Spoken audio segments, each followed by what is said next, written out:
l'iStop diminue la consommation de carburant, réduit les émissions de dioxyde de carbone et atténue le bruit du ralenti lorsque le véhicule est à l'arrêt.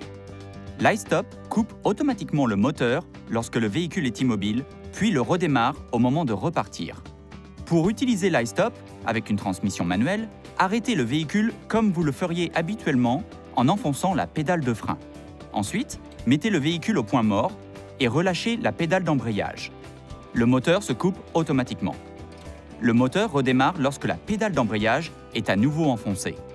Si votre véhicule est équipé d'une transmission automatique, arrêtez le véhicule normalement. Lorsque le véhicule est immobile, le moteur sera coupé en appuyant sur la pédale de frein plus fermement.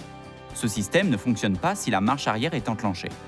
Le moteur redémarre automatiquement une fois la pédale de frein relâchée, si le sélecteur de vitesse est positionné sur D. S'il est positionné sur N ou P, le moteur ne redémarre qu'après avoir repositionné le sélecteur sur D ou R, ou lorsque la pédale de frein est à nouveau enfoncée. l'iStop communique avec vous à l'aide d'un témoin d'avertissement orange, un témoin lumineux vert, un signal d'avertissement sonore et en affichant l'état du système.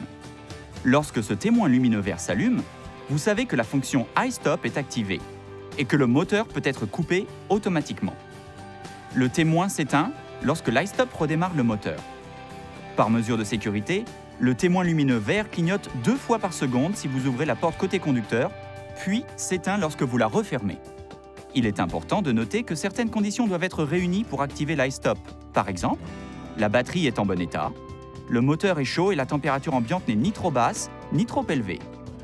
La commande de dégivrage du pare-brise est désactivée.